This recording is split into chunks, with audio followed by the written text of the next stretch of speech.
morning, all. As we enter into this service, please note that those of you participating via Zoom have been muted by our host. For all those in the sanctuary, now would be a good time to check your cell phones. Also, please be advised that this service is being recorded and, with the exception of joys and concerns, will be published online. And finally, if you wish, take a moment to arrange your own chalice at home.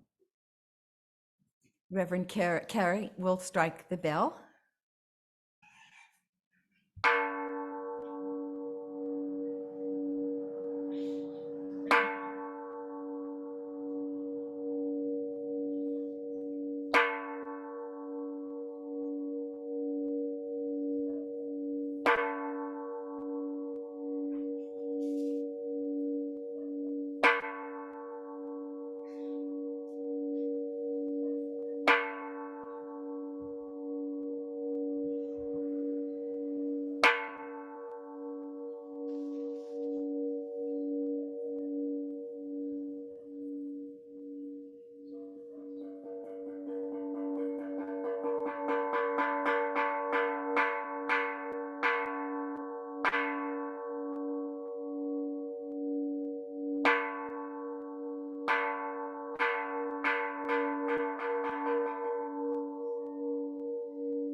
Judy will light the chalice here in the sanctuary.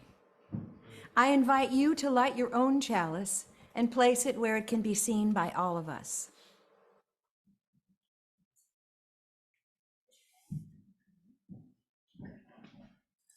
At times, our own light goes out and is rekindled by a spark from another person.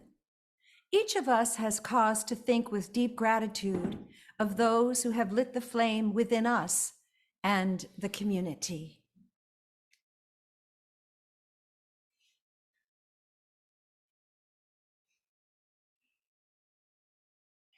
Thank you, Judy. Before we sing the first hymn, let me remind our remote participants to leave yourselves muted. However, we want you and whoever is with you to sing with Mary and Jan as big and loud as you like. Make it a joyous experience.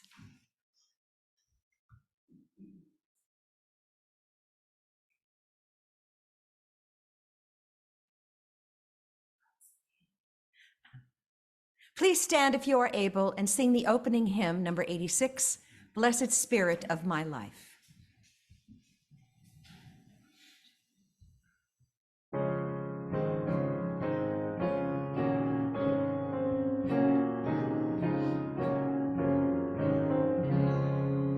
Blessed Spirit of my life, give me strength through stress and strife. Help me live with dignity. Let me know serenity. Fill me with a vision. Clear my mind of fear and confusion. When my thoughts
Happiness runs in a circular motion. Love is like a little boat upon the sea. Everybody is a part of everything, everywhere. You can have everything if you let yourself be. Good morning. Welcome to the Unitarian Universalist community of Cambria. We are glad you have joined us today. Our UUCC sanctuary sits on land which the Salinan and Chumash indigenous peoples historically inhabited. We honor their contribution to this region and give thanks for the opportunity to gather in faith on their unceded ancestral lands. Let us now share a moment of silence in appreciation of the beauty of the land we now inhabit.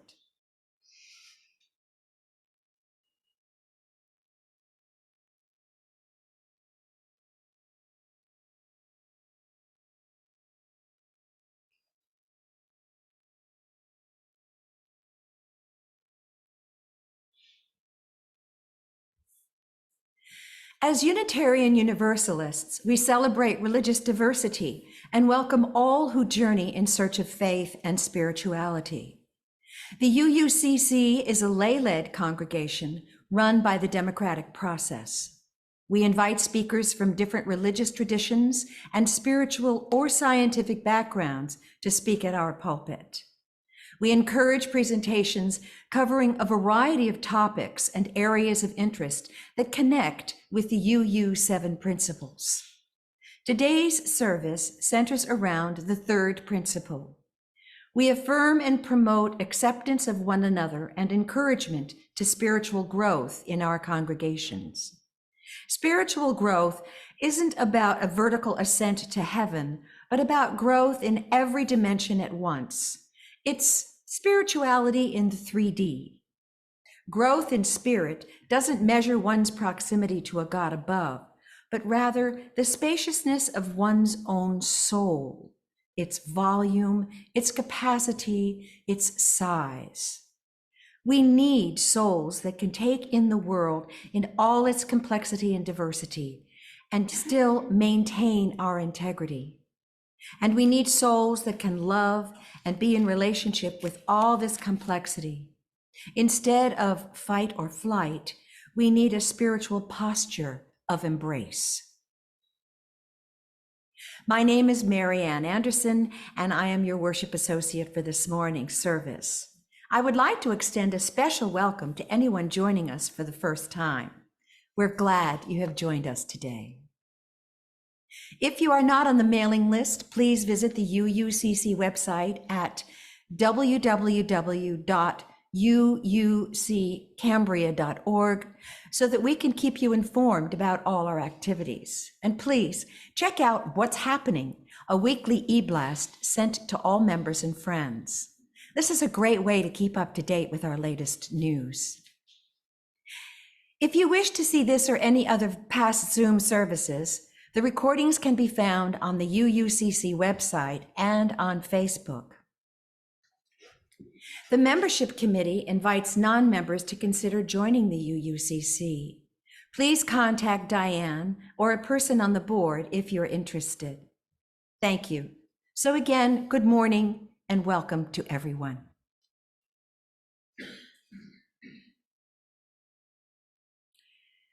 The affirmation is both a recognition of the nature of this community as well as a promise to which we aspire. Let us now recite the UUCC affirmation. Love is the spirit of this church, and service is its prayer. This is our great covenant, to dwell together in peace, to seek the truth in freedom, and to help one another. We set aside this time for any announcements that would be of interest to our UU community members and friends. Please keep your items short and to the point. If something needs more explanation, please call or email the person after the service. If you'd like to make an announcement, please raise your hand. When Diane or I call your name, please stand or unmute yourself, then speak. I think Randy has an announcement. Yes, thank you, Mary Ann.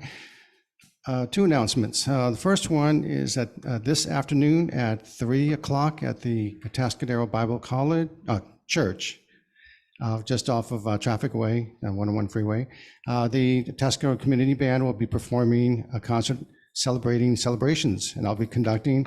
And we have some fantastic pieces we're playing. Candide Overture by Leonard Bernstein, and and a world premiere of March. A march that I wrote. So we'll be featuring that as well, and lots of other great music. Hope we can see you there.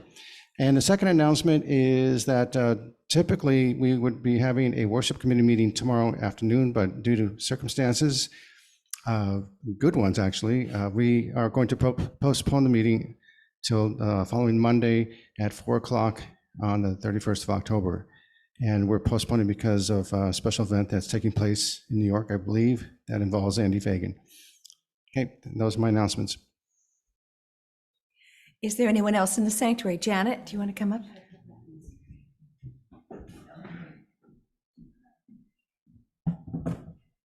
Yeah, I have two quick announcements. Today is fourth Sunday, and we're in the third quarter, so we're collecting for our last charity that was nominated this year, Heart. The Homeless Animal Rescue Team. So please keep that in mind when that collection plate goes around. Second announcement, just a reminder, Green Space is looking for volunteers to help them plant 1,000 Monterey pine trees. They're going to be planting them in the Hearst San Simeon State Park.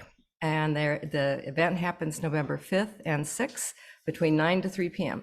If you want more information, there's a little article in the newsletter. Okay, thank you. Anyone else from the sanctuary? Diane? Yes, Kat has an announcement. Kat, will you unmute yourself, please? Hi, everybody. I'm going to be planting trees on Saturday morning on the 4th. Looking forward to it. Good morning, everybody. I'm announcing this on behalf of the Social and Environmental Justice Committee. This coming week in the newsletter, you will see the flyer regarding our 7th annual Thanksgiving basket collection. We work with Janelle Reyes and the Link Family Resource Center to help families have an awesome Thanksgiving. So this year we have 40 baskets to fill, up from 30 last year and from 20 the previous years. So I do want to thank you in advance for your support if you are able. We start the collection on November 4th, which is a Friday.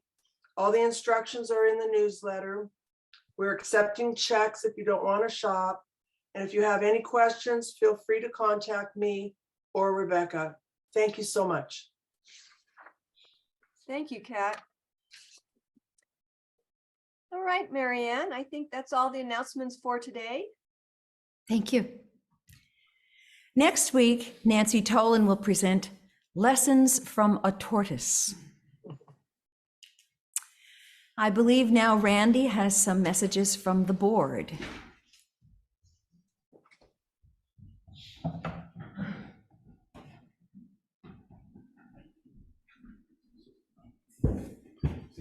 Good morning. I'll keep this brief. We had a meeting. The board met last Monday at 6 p.m. And one of the subjects brought up was about church security. So we've just kind of reestablished a policy that church members only can have security devices such as passwords, codes, and keys and so forth, and on a need-to-know basis. So if you need to know the code or a password to something and so forth, get in touch with the person in charge of that. From what I know right now, Janet's in charge of Google access, I'm in charge of building access, and Andy's in charge of internet access, including Zoom. So contact one of the three of us if you need a code or some security device. We submitted the termite letter to all the owners of this building, so they have it, and included in that letter was an offer to put forth $8,000 towards the funding of tenting this building. And so we have yet to hear any responses. And we gave them a deadline of December 31st to get the contract established. And if they do that, we will fund the first $8,000 of it. We Also devised a committee to replace this projector and put an 85-inch monitor up here. And by doing so, you won't hear this anymore, and we can open up all the blinds. So that's coming up. And if you want to help out with that, please contact me or Janet about that, and we'll continue. The survey results came in saying, yes, all of you said yes to purchase a monitor and to make masking optional. So masking is as you wish, and from now on. And then we prepped for the annual meeting. You should have already received a slate of nominees in the email, and you'll be receiving the budget proposal. You'll be voting on the nominees, budget referendum for next year, and also the fourth Sunday organizations. So that's what will be in store for the annual meeting, which will occur on November 20th, I believe right here in the sanctuary after the service. And the next board meeting will occur at 6 p.m. on November 18th. It's a Friday. So that's it. Thank you.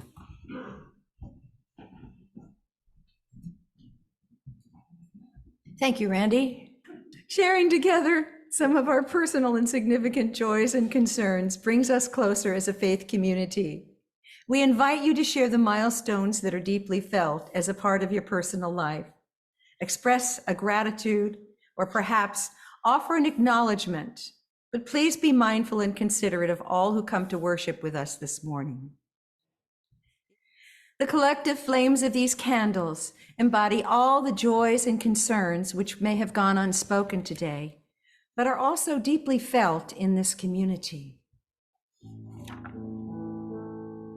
May our words of joy and sorrow lead us to unity and peace. The first reading is a letter on white ashes by Rennyo Shonin, 8th Monshu of the Hongwanji in Japan during the 15th century. Letter on white ashes. In deeply contemplating the transient nature of life, nothing is more fleeting than our journey through this world. It is an all too short dream. Has anyone lived 10,000 years? Life swiftly passes, and how many have lived for even 100 years? Whether I go before others or whether others go before me, whether it is today or whether it is to be tomorrow, who is to know? Those who are sent off before us are as countless as the fragile drops of dew. Though in the morning we may be radiant with health, in the evening we may be white ashes. When the winds of impermanence blow, our eyes are closed forever. As we breathe our last breath, our face loses its color. Our loved ones gather and lament, but to no avail. The body is then carried out to an open field and disappears in smoke, which smolders through the night, leaving only white ashes. Is there any expression for such a sad plight? The fragile nature of human existence underlies both the young and old. We should therefore all the sooner turn our hearts to the singularly important matter of true and real life. We should recite the Nembutsu upon having completely entrusted all that we are to the Buddha Amida. In gratitude, we acknowledge these words. Let us now join in a time of meditation, of prayer, and of silence. Let us seek the quiet and the calm, laying aside our struggles. And in the silence, may there be a reverence in our hearts, a thankfulness within our spirit, and a deepened understanding of the meaning of our lives. Let us enter the stillness.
Light, shine in, illuminate our inward view, help us to see with clarity, shine bright and true, so we may join our songs in new sounds that become a full symphony. The second reading is Metta Sutta, Loving Kindness, the Wisdom of Gautama Buddha. And we'll do it in a call and answer type. I'll do the first 2 lines, and then you will join in on the 3rd line. May all beings be happy and well. May no harm or difficulties come to them. May they live in peace and harmony. May I be happy and well. May no harm or difficulties come to me. May I live in peace and harmony. May my family be happy and well. May no harm or difficulties come to them. May they live in peace and harmony. May my friends be happy and well. May no harm or difficulties come to them. May they live in peace and harmony. May my teachers be happy and well. May no harm or difficulties come to them. May they live in peace and harmony. May strangers be happy and well.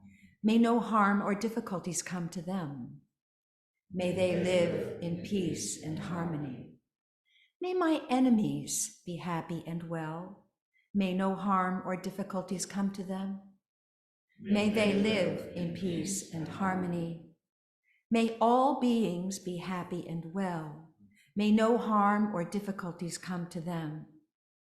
May they live in peace and harmony. Please stand if you are able and sing I Seek the Spirit of a Child, number 338.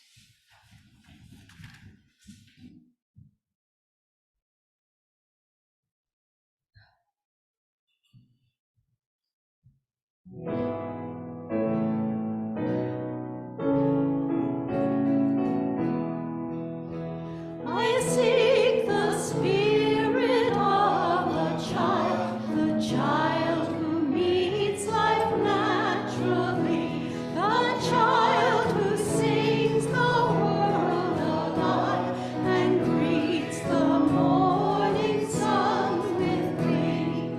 Children are real beyond all art. May I see joy's a gift to our heart. I seek the freedom of a child who loves instinctively, who lights our day with just a smile and shines that light on all we see. Children are real beyond all fears. May I see hope's a gift to our tears. I seek the wonder of a child who sees delightfully. Now clouds in cloud, now golden sun, imaginations true and free. Children are real beyond all lies. May I see faith's a gift to our eyes.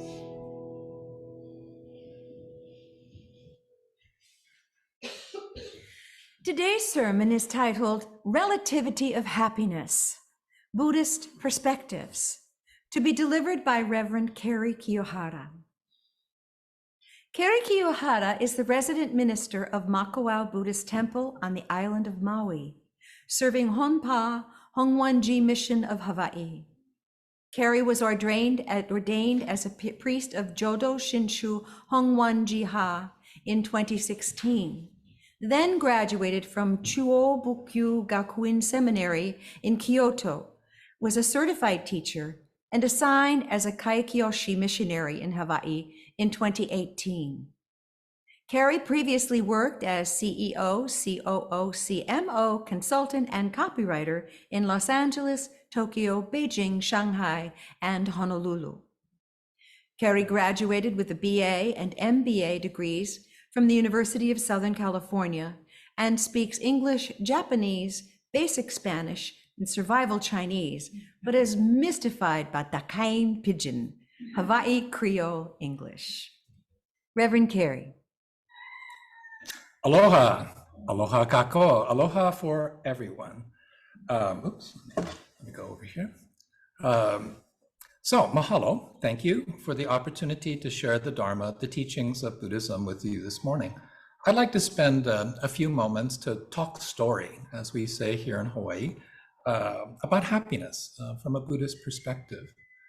As Americans, culturally, we know things like life, liberty, and the pursuit of happiness. It's in the Constitution.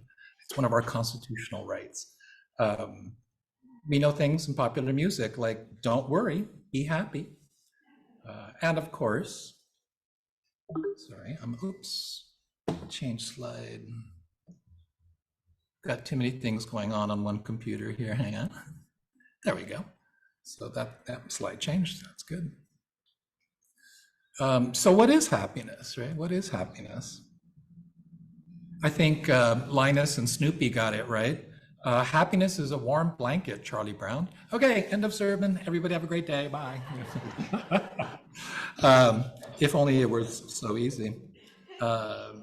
The dictionary, of course, offers this as the definition. This is dictionary.com. Happiness is the quality or state of being happy. Okay. Happiness is good fortune, pleasure, contentment, joy. And then, of course, you have to look up what does happy mean. Happy is defined as basically the last line. Good fortune, pleasure, contentment, joy, satisfaction. And all of these things, of course, are from a very human perspective. It's good fortune if it's good and convenient for me. It's pleasure if it's pleasurable for me. If something brings me contentment, that's good. So brings me joy, brings me satisfaction, I'm happy. And so the German philosopher, Alfred Schopenhauer, he posited that happiness can be defined by what I have relative to what I want. I think that's the next slide. So if you look at this, right? So if what I have is greater than what I want, so in other words, the ratio is greater than 1, then I'm happy, right? So if I have more than what I want, I'm happy. That's a good thing. Conversely, if what I have is less than what I want, so in other words, the ratio is less than 1, then I'm not happy.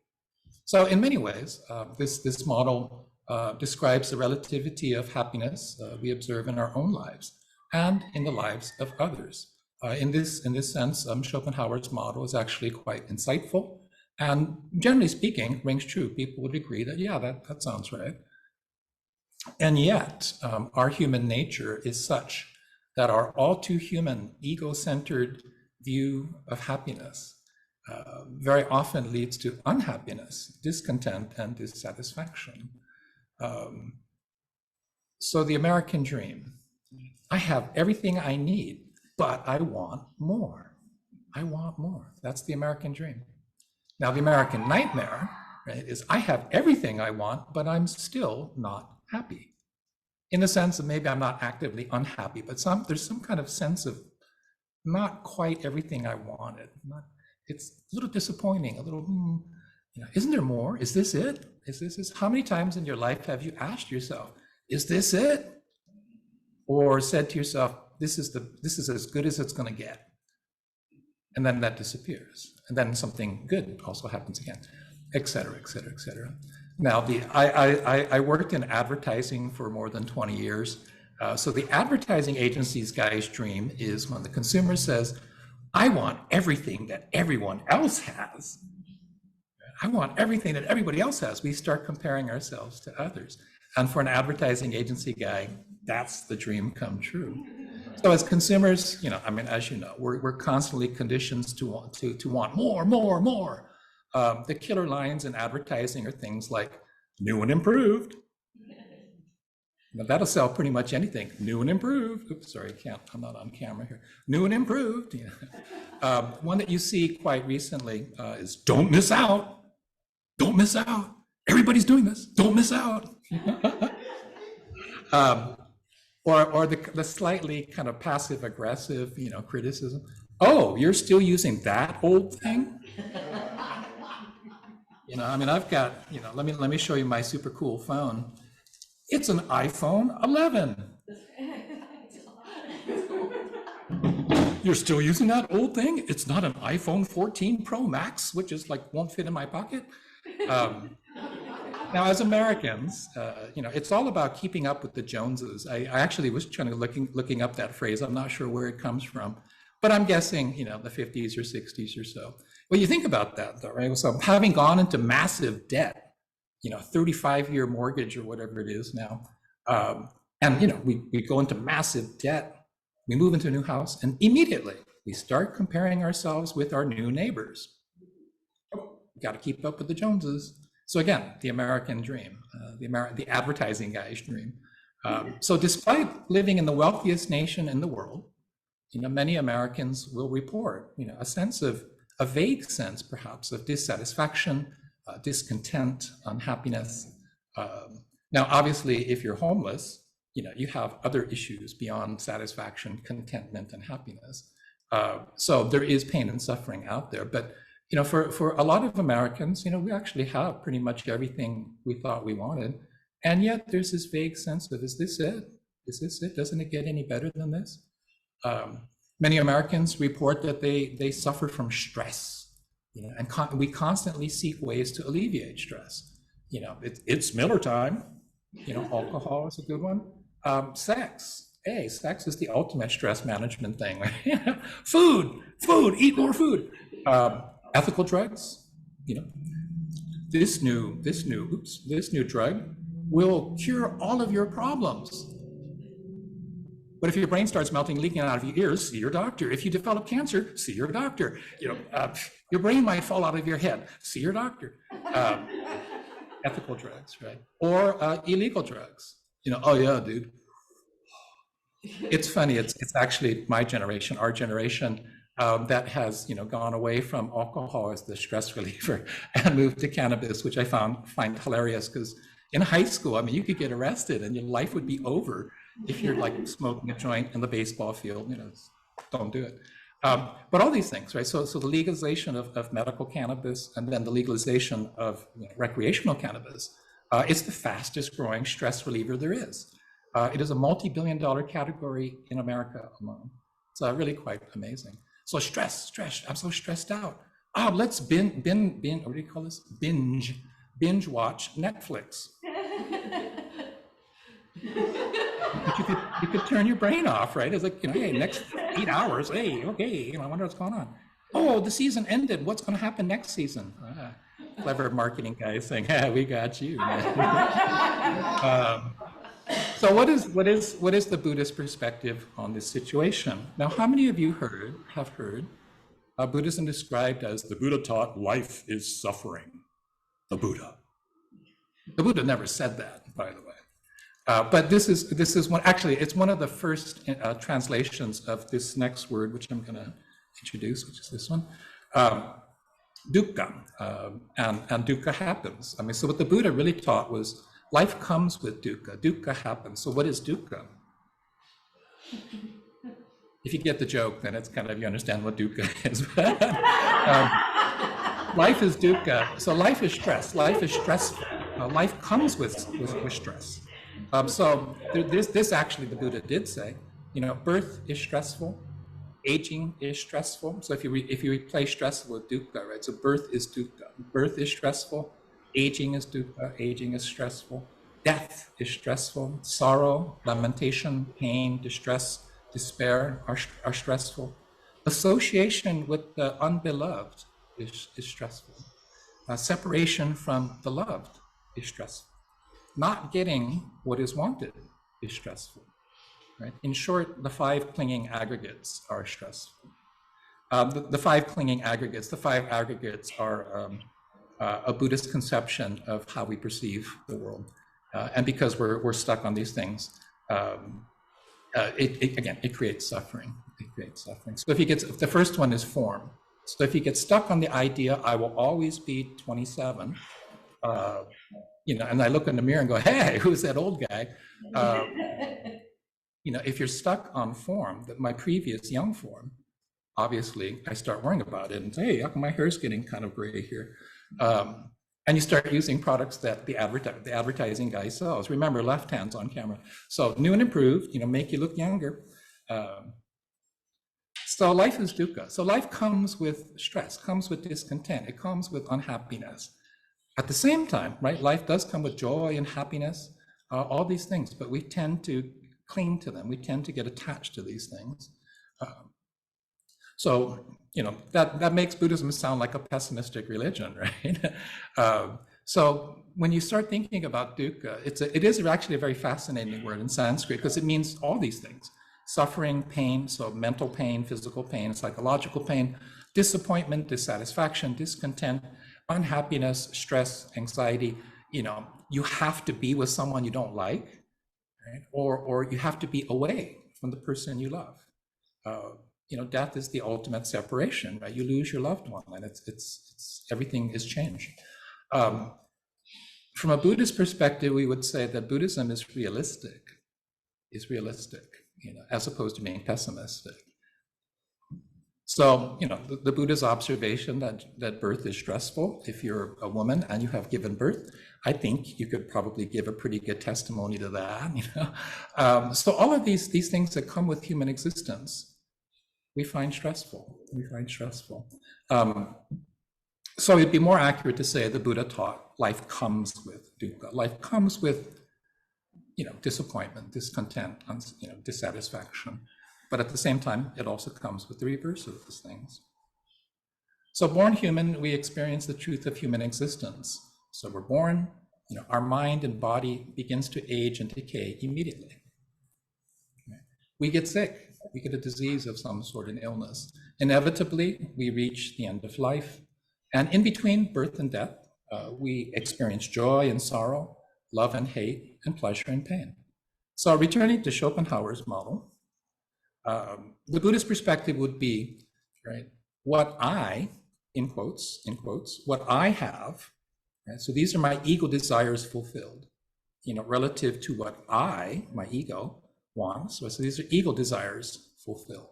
So it's all, from the Buddhist perspective, it's all about the ego and our attachment to our ego, or self. Many times in Buddhism, it's referred to as the self. But the self is an illusion. It's an illusion created by our brain. The limited capacity of our brain can only, conceive things so far. And I think Kerry is real. It's very real. I'm very real. Thank you very much.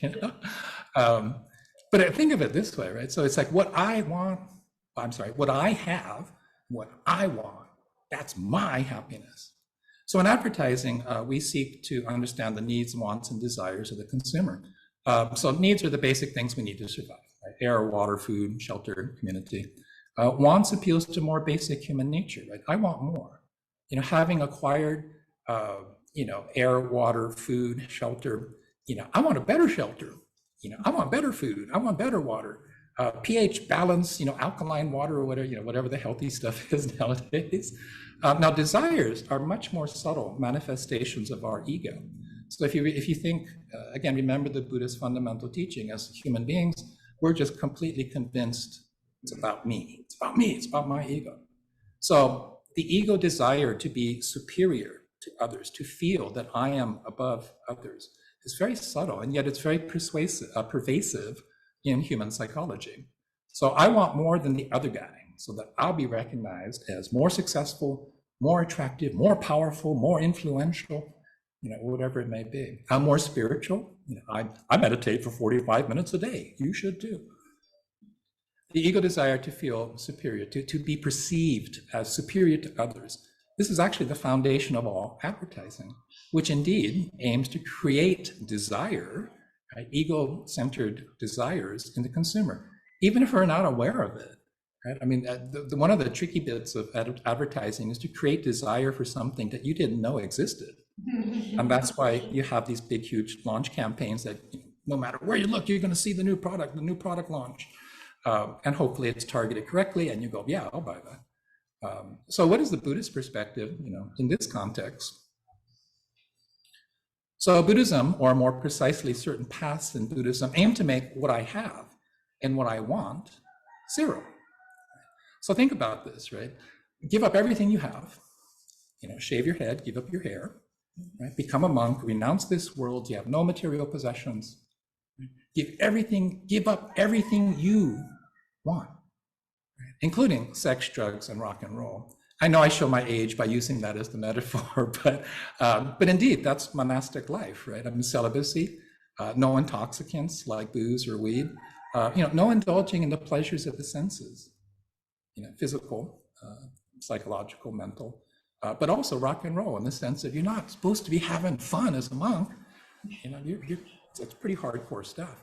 Now, if I remember my math correctly, and I was more of an English major than a math major, so my math's pretty weak. But I remember vaguely the teacher saying something, it's not possible or it's not allowed for the denominator to be zero, right? You can't have a fraction with the denominator zero. It's against the law, it's against the rules. You can't divide things by zero. But think of, 0 over 0, is this 1? I don't know, I never figured that one out in math class. If you put 0 over 0, is that 1? But no, you're not allowed to have a 0 on the denominator. The point I'm trying to make, actually, Buddhism is saying this: if you can awaken to reality as it is, you have everything you need right now to be happy. So in other words, right, if what you have is equal to what you want, you're happy by definition, Now, our tradition would argue that it's impossible for the average human being to let go of their ego, to let go of their ego desires. So, making what I want zero is not possible for the average human being. So this is the conundrum that we find ourselves in. I have everything I want, so why am I not happy? So the argument, of course, would be that it's impossible to make it zero, to make the denominator zero. You can't eliminate your ego desires. And so, because our self-centered human nature is to want more. The American dream, want more, buy more, becomes the American nightmare. The insatiable desire for more, desires that can never be fulfilled. And if we fulfill one desire, the ego comes up with another one. I want a Ferrari, I want a Tesla, I want something. And so thus life is dukkha, life, is dissatisfying, basically.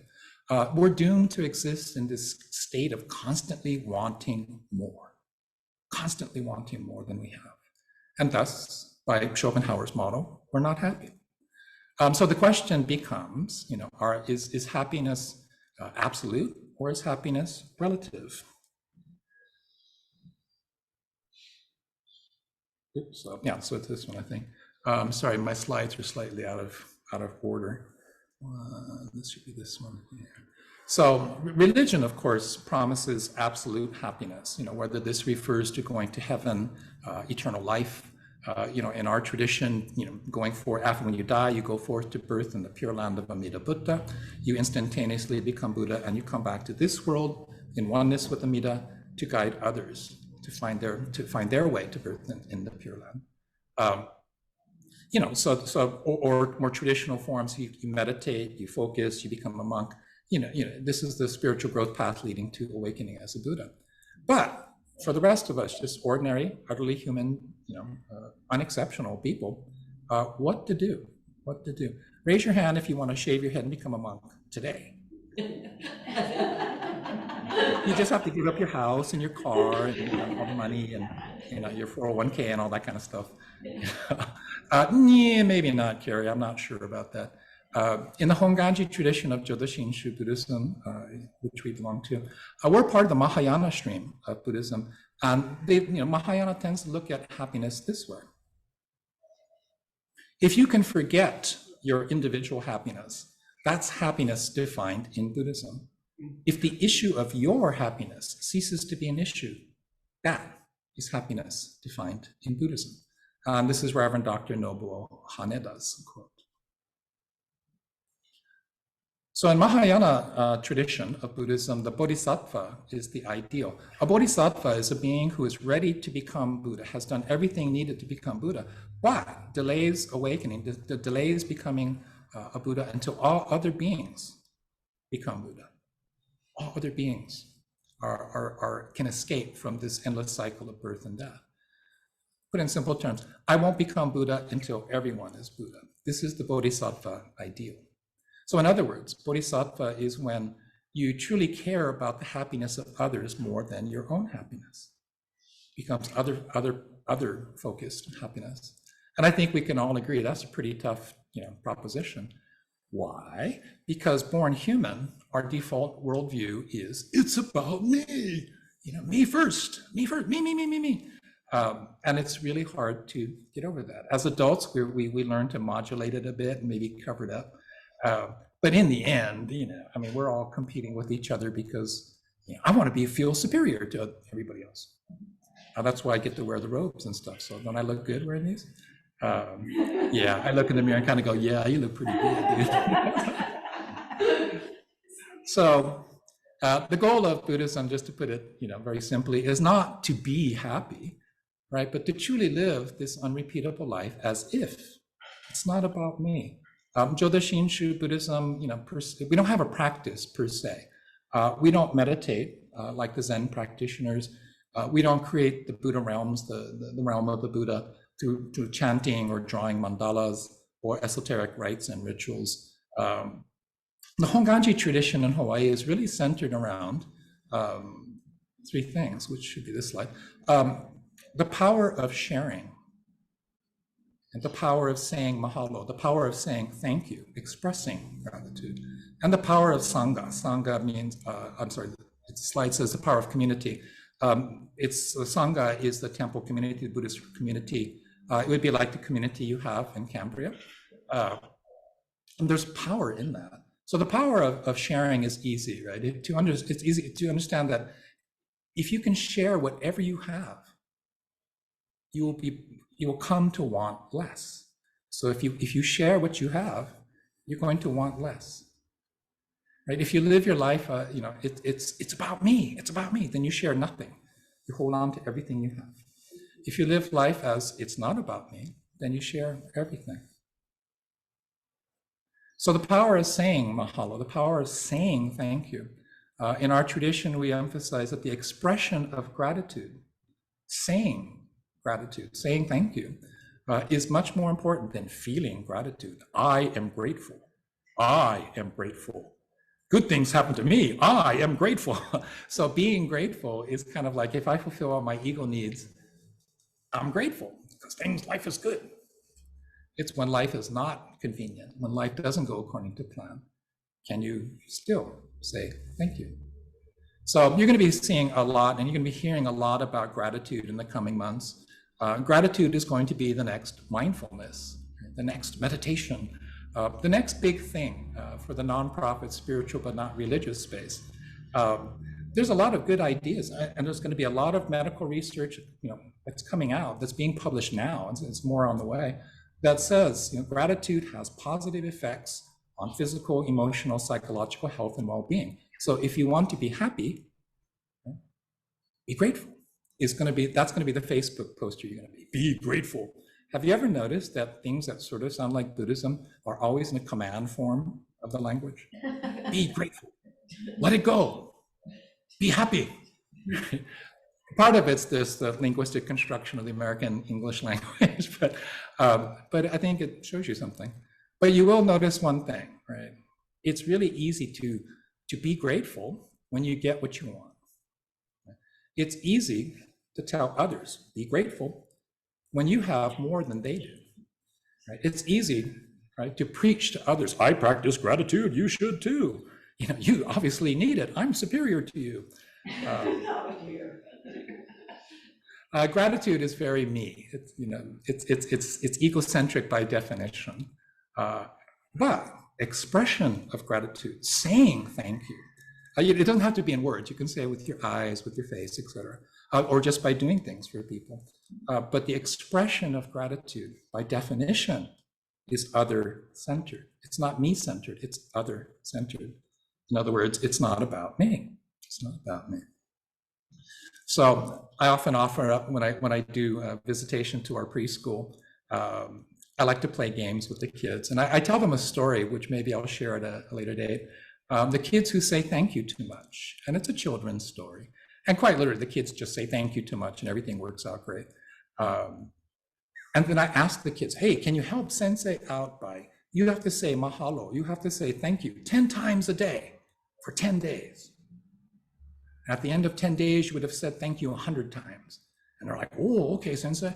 And usually it takes about 2 seconds for one of the really smart kids to kind of pop up and go, sensei, sensei, here we go. Mahalo, mahalo, mahalo, mahalo, mahalo, mahalo, mahalo, mahalo, mahalo, mahalo. I'm done with my homework for today, sensei. Ooh, let's play. I got, sensei didn't think of that. Sorry, sensei's old. But think about that. And when I do this with adults, it's actually quite serious. If you actually make the time to say mahalo, to say thank you for any reason, for no reason, just because you want to say thank you, you'll be surprised. The people around you seem different. You start feeling different. It's an interesting exercise. So I challenge you to say mahalo, say thank you 10 times today. The Dalai Lama, Tenzin Gyatso, is quoted as saying, if you want others to be happy, practice compassion. Right? If you want to be happy, practice compassion. The wisdom of the Dalai Lama. If you want an example of a bodhisattva, I think the Dalai Lama is probably the closest example we could point to. In many ways, is a remarkably enlightened person, enlightened man. But he's not Buddha yet, and he won't tell you that he's not. He's never claimed that he's Buddha. But you could say, he's on a different level of spiritual growth than most of us, to be sure. So in the Jodashin Shohonganji tradition, we look at empathy, sympathy, and compassion. I found this cartoon, which I love. Empathy, I feel your pain. Sympathy, I'm sorry you're in pain. Right? Compassion, in our tradition, would say, I'm compelled to do something to alleviate your pain. Compassion compels me to help you, to alleviate your pain, your suffering. I may not be able to do very much, but I am compelled to do something. If you want others to be happy, practice compassion. If you want to be happy, practice compassion. So compassion is karma. Karma means action. So karma is action. And the karmic consequences of compassion are infinite. So mahalo for listening this morning. Thank you for listening this morning. May your day be filled with aloha. And I look forward to your questions and comments and discussion following the end of the service. So I'll teach you a good Hawaiian thing. This is called a shaka. So thumb up, little finger up. You kind of go. You can go like this. Interestingly, in Maui, we tend to do it this way for some reason. So it's like, hey, shaka. Other places, it's like this. I mean, hello, thank you, just acknowledging stuff, but shaka to all of you, aloha. And we'll come back in a little bit. Thank you.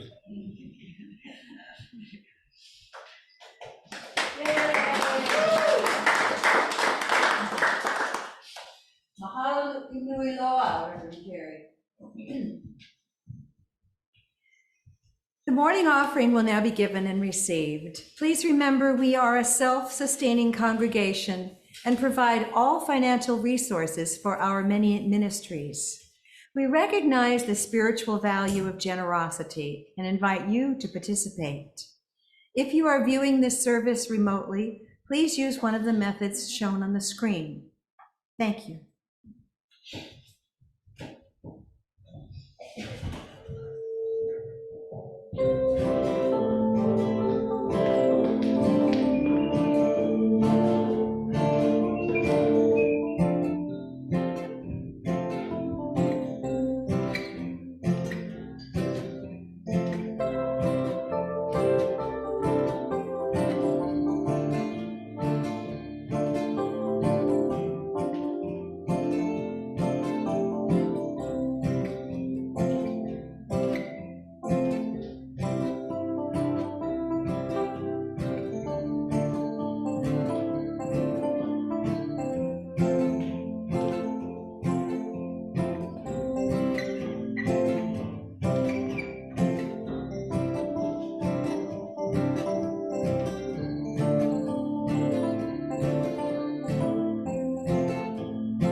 counts for 2 for me so far. Our hearts, our thanks for all the gifts given and received for the work of this community. Let us now sing Spirit of Life. Please stand here. Go ahead. Please stand here. Spirit. I don't have an intro. Oh, sorry. I'll play it. Oh, no, I got it.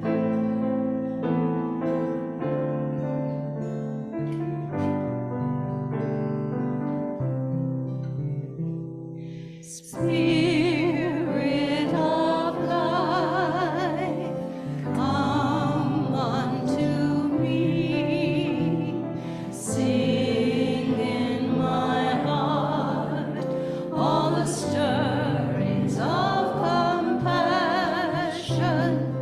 Blow in the wind, rise in the sea, move in the hand, giving life the shape of justice. Roots hold me close, wings set me free. Spirit of life, come to me, come to me.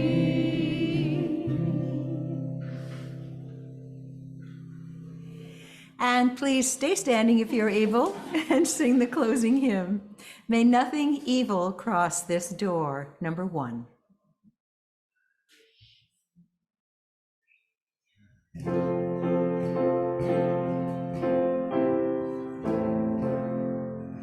May nothing evil cross this door, and may you fortune never cry about these windows.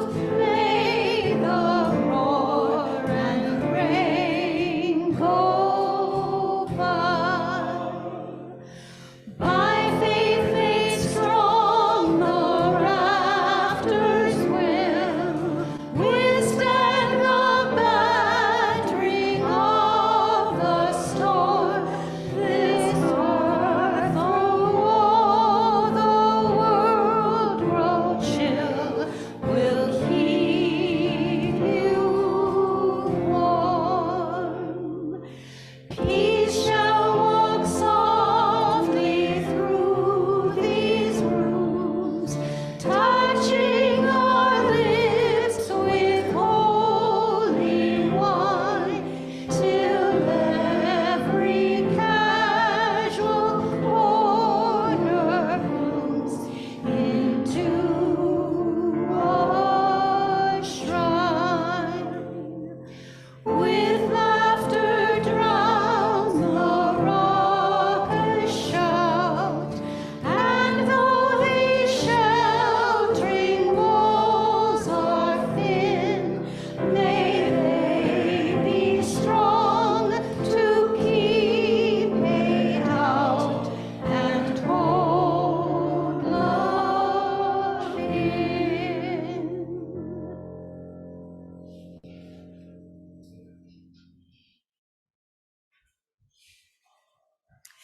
Let us now recite the valediction. We extinguish the flame of this chalice, and we know that the light of truth and love and the warmth of this community go with us until we meet again. Please extinguish your chalice at home now.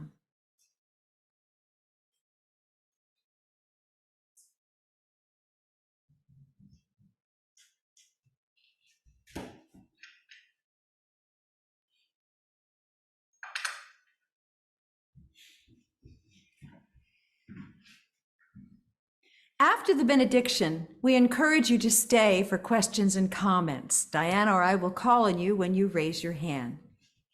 Reverend Kerry?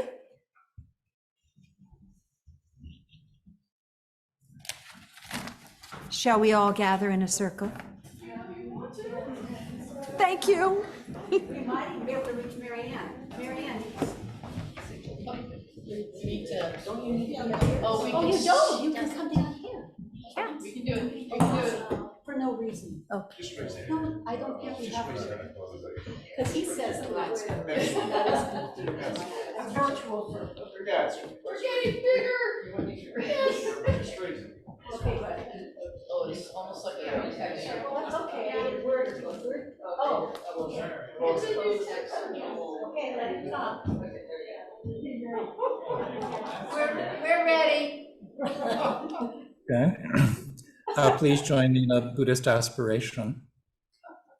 Let us be grateful for this moment together, united by our aspiration to see the world as it is, not as we would like it to be, so that we may alleviate suffering for all beings. Let us be wise so that we can see both sides of conflict with clarity and not insist that we alone are right. Let us be compassionate so that we can help all people without discrimination or judgment. Let us be kind and gentle to every living thing and protect all who are weaker than ourselves. Let us allow the aloha in our hearts to manifest as mahalo for the great ohana of life and the blessings of the Aina. In the Honganji tradition, we express our gratitude for all-inclusive wisdom and all-embracing compassion in this unrepeatable life by placing our palms together, bowing our heads, and saying, Namo Amida Butsu, Namo Amida Butsu, Namo Amida Buddha, entrusting in all-inclusive wisdom and all-embracing compassion for the great enlightenment to come. Namo Amida Butsu, Namo Amida Butsu, Namo Amida Butsu. Thank you.